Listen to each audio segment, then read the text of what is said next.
"This is where you're taking me for my 70th birthday, this cheap hole in the wall," my mother-in-law Margaret announced loudly enough for the entire restaurant to hear, her voice dripping with the particular contempt she reserved for anything connected to me. I told David we should have gone to the country club, but no, his wife insisted on this dump. "Look at these tablecloths. Look at these chairs.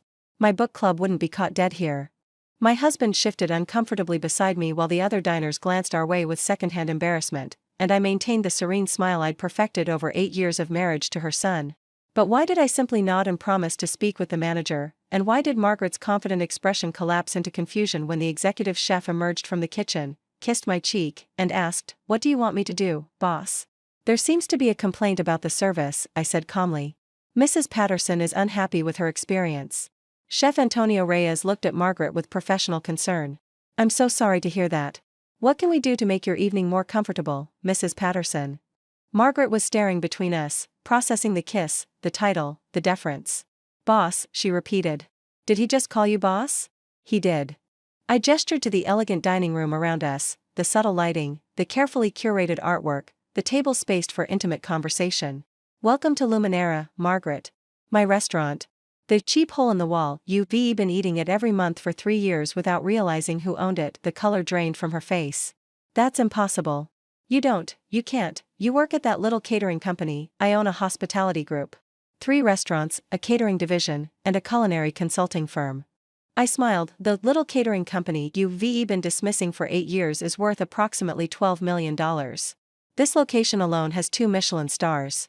Margaret sat down heavily in the chair she'd just criticized. 2 Michelin stars? 2 Michelin stars. The waiting list for reservations is 4 months.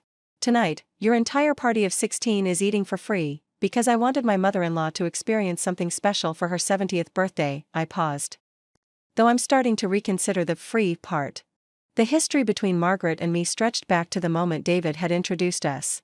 "She works with food," David had explained to his mother, the phrasing carefully vague. "A caterer?"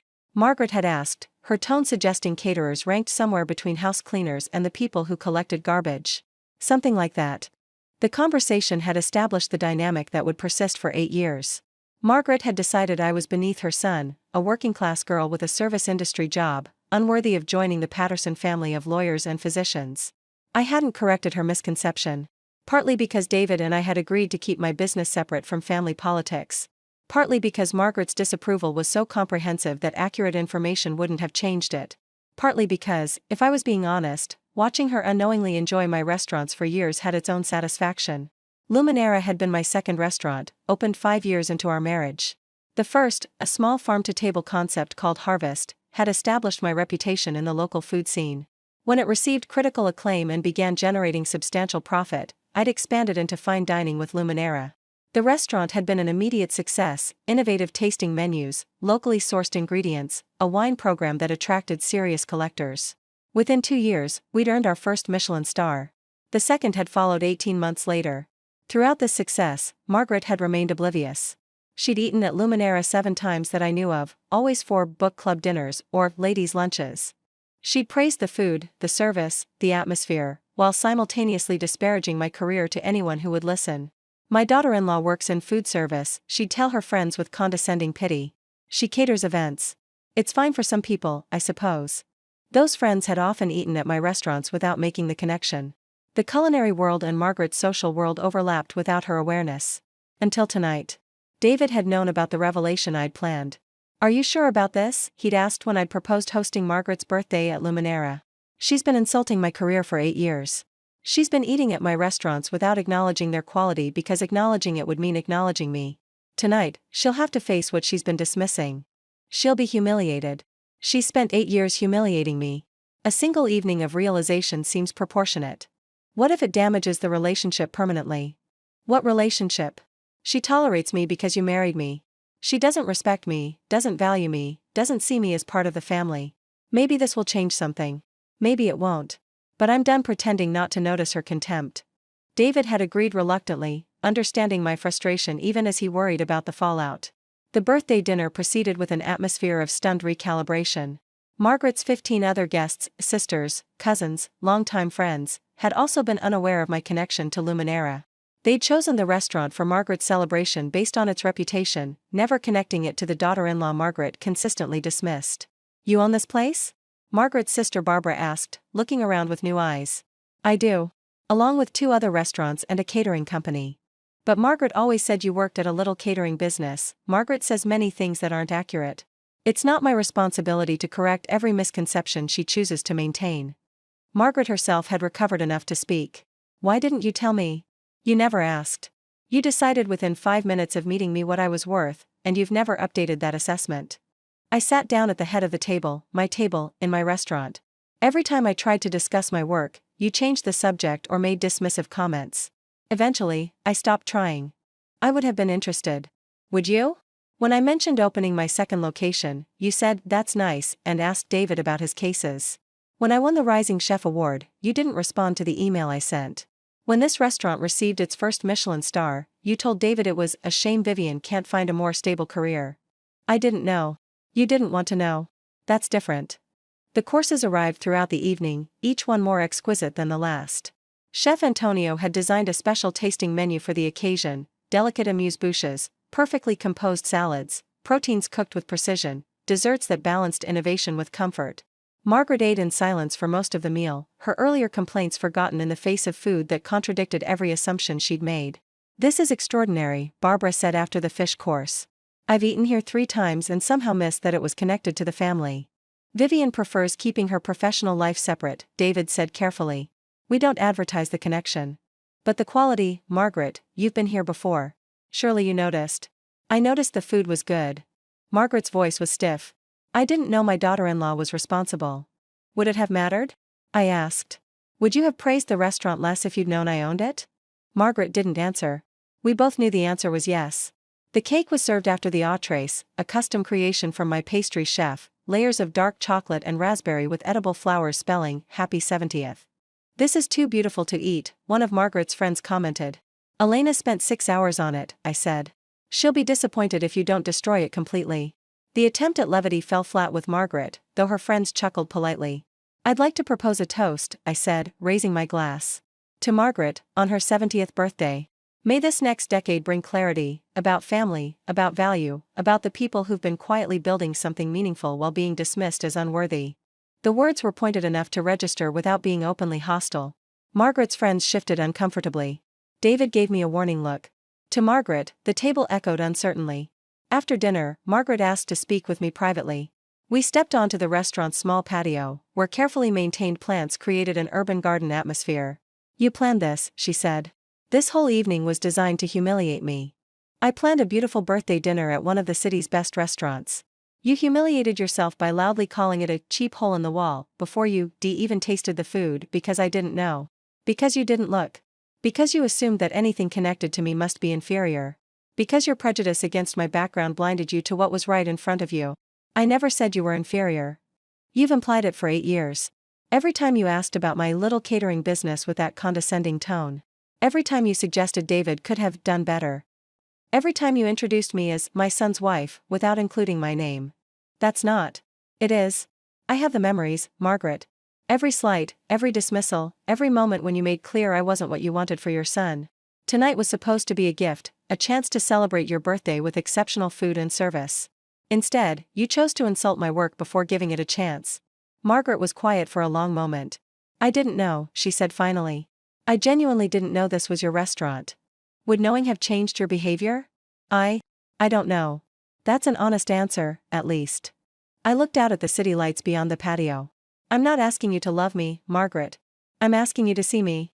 To acknowledge that I'm a competent professional who's built something meaningful. To stop treating me as an embarrassment to the Patterson family." "I never said you were an embarrassment. You called my restaurant a cheap hole in the wall in front of your entire guest list. You've dismissed my career as working with food for 8 years. You've suggested to David multiple times that he married beneath himself." I turned to face her. At what point does the cumulative evidence become undeniable? The conversation didn't resolve anything immediately. Margaret wasn't capable of instant transformation, too many years of assumptions, too much pride invested in her version of reality. But something had cracked. The certainty she'd maintained about my inadequacy had collided with evidence she couldn't dismiss. "I need time to process this," she said finally. "Take all the time you need. I'm not going anywhere." Neither is my restaurant, my company, or my marriage to your son. I didn't mean to hurt you. Intent and impact are different things. You may not have meant to spend 8 years making me feel unwelcome in your family. But you did. Meaning to or not doesn't erase the effect. We returned to the table separately, Margaret needing a moment to compose herself, me needing a moment to release the tension I'd been carrying. The birthday dinner ended more quietly than it had begun. Margaret's friends seemed uncertain how to navigate the revelation, praising the food while side-eyeing the family drama they witnessed. Some approached me privately to express appreciation for the meal, carefully avoiding commentary on the larger situation. This was lovely, Barbara told me as she left. I'm sorry for what Margaret said earlier. She doesn't always think before she speaks. She thinks plenty. She just doesn't filter her thoughts when she believes she's superior. Barbara winced but didn't disagree. David and I drove home in contemplative silence. That was intense, he finally said. It was necessary. Was it? We could have continued. Continued what? Another 8 years of pretending not to notice her contempt? Another decade of hiding my success because it might upset her worldview? I shook my head. I've built something I'm proud of. I shouldn't have to minimize it to protect your mother's ego. I'm not saying you should minimize it. I'm saying the birthday dinner was a specific choice, a public revelation designed for maximum impact. Your mother insulted my restaurant publicly before she even sat down. The impact was already happening. I just redirected it. David fell silent again. You're angry, I observed. I don't know what I am. I wanted you to have this moment, you've earned it. But watching my mother realize she's been wrong for 8 years was uncomfortable. Imagine how uncomfortable I've been for 8 years, knowing she was wrong and being unable to correct her without causing a scene. That's fair. Is it? Because right now, I feel like you're more concerned about her discomfort than about what she's done to me. That's not true. Isn't it? You've always positioned yourself as neutral, as the mediator between us. But neutral isn't the same as fair. Neutral means tolerating her behavior while asking me to be patient. We pulled into our driveway before David could respond. I love you, he said as I reached for the door. And I'm proud of what you've built. I need time to sort through my feelings about tonight. Take the time. But understand that I'm done protecting your mother from reality. She's an adult. She can handle learning that her assumptions were wrong. Can she? That's her problem, not mine. The aftermath of the birthday dinner unfolded over several weeks. Margaret didn't call me directly, but she called David repeatedly. The conversations were audible from the next room, her voice rising and falling with emotion, his responses careful and measured. She's embarrassed, he reported after one call. She says she feels like everyone was laughing at her. No one laughed at her. People were surprised, maybe uncomfortable, but no one mocked her. She says it felt like mockery. Her feelings about what happened and what actually happened are different things. I can't control her interpretations. The first direct contact came 3 weeks later. Margaret invited me to lunch, not at Luminera, but at the country club she'd originally wanted for her birthday. The symbolism was obvious, she was reasserting control over the territory, choosing ground where she felt comfortable. I accepted anyway. The country club dining room was exactly as I'd expected, traditional to the point of dated, competent but uninspired food, wait staff who'd been there for decades. It was the kind of establishment that valued familiarity over innovation. I've been doing a lot of thinking, Margaret said after we'd ordered. And I owe you an apology. Not just for the birthday dinner, for years of assumptions I shouldn't have made. What assumptions specifically? That you weren't good enough for David. That your career was somehow less valid than traditional professions. That you didn't belong in our family. What changed your mind? Seeing your restaurant. Eating the food. Watching how your staff looked at you, with respect, with loyalty. Realizing that the little catering business I'd been dismissing is actually a successful enterprise that employs dozens of people, all of that was true before you saw it. I told you about achievements over the years. You chose not to believe me. I know. I'm not making excuses. I'm explaining what finally penetrated my stubbornness. The apology was more comprehensive than I'd expected. Margaret walked through specific incidents, times she'd been dismissive, comments she'd made, ways she'd treated me as less than her biological daughters. She acknowledged the pattern, took responsibility for it, and expressed genuine remorse. I can't undo 8 years, she said. But I'd like to do better going forward. If you'll let me. What does better look like to you? Asking about your work and actually listening. Treating you as an equal member of the family. Acknowledging your achievements to my friends instead of minimizing them. That sounds like a significant change. It is. I've spent 70 years being set in my ways. Change is uncomfortable. She met my eyes. But my discomfort is less important than being fair to you. I considered her words carefully. Forgiveness wasn't something I could offer immediately, too many years of accumulated hurt, too much damage from sustained dismissal. But Margaret was trying, genuinely trying, and that deserved acknowledgement. I appreciate the apology. It's more than I expected. But trust takes time to rebuild. You've spent 8 years establishing one kind of relationship. Changing that won't happen overnight. I understand. I hope so. Because if this is just a performance, if you go back to the condescension the moment you re-comfortable again, it will be worse than if you never apologized at all. It's not a performance. Then prove it. Not today, not next week, but over months and years. Show me through actions that you actually see me as family. Margaret's transformation wasn't perfect. Old habits occasionally resurfaced, moments of condescension, reflexive assumptions that had to be caught and corrected. But she was trying. Genuinely, consistently trying. She visited Harvest, my original restaurant, and asked questions about how I'd started. She attended the opening of my third location and gave a toast to my talented daughter-in-law. She stopped introducing me as David's wife and started using my name. Your mother called today, I told David one evening. About what? She wanted recommendations for a catering company. One of her friends is planning an event. Did you give her your information? She asked specifically for someone else. Said she didn't want to create complicated family dynamics by hiring me. David raised an eyebrow. That seems backward. That's what I said. She told me she was trying to respect my professional boundaries, not assuming she could use our family relationship for business advantages. That's actually thoughtful. It is. I appreciated it. The first anniversary of the birthday dinner revelation passed without drama. Margaret's 71st birthday was celebrated at Harvest, my choice again, but this time without the confrontational undercurrents. She arrived knowing exactly what the restaurant was, who owned it, and why her daughter-in-law had built something worthy of celebration. Thank you for hosting this, she said as the evening wound down. Thank you for giving the food a fair chance this time. She laughed, a genuine sound, unburdened by the defensiveness that had characterized our earlier interactions. I deserved that. I was awful last year. You were. But you've been better since. That's what matters now. The relationship that emerged from the revelation wasn't the warm, close mother-daughter bond that some families achieve. We'd both carried too many years of baggage, accumulated too many hurts that couldn't be fully erased. But we'd built something functional, something respectful, something that no longer required me to minimize my success or pretend not to notice her contempt. Margaret had learned to see me, not as the inferior girl who'd married her son, but as a professional who'd built something meaningful. The Michelin stars, the successful locations, the employment of dozens of people who depended on my vision, all of it had finally penetrated her resistance. And I had learned to give her credit for changing, even if that change had required dramatic revelation to begin. Chef Antonio asked me once why I'd kept my ownership hidden from Margaret for so long. She needed to learn for herself, I said. If I'd told her directly, she would have dismissed it as exaggeration. Seeing it, experiencing the food, the service, the quality, forced her to confront reality. But you could have revealed it sooner. I could have. But sooner would have felt like bragging. Later felt like education. And the birthday dinner? That was revenge. I smiled slightly. Not proud revenge, maybe. But satisfying revenge. She'd spent 8 years calling my work inferior. Watching her realize she'd been eating at my cheap hole in the wall for 3 years and praising it, that was worth the wait. The hospitality group continued to grow.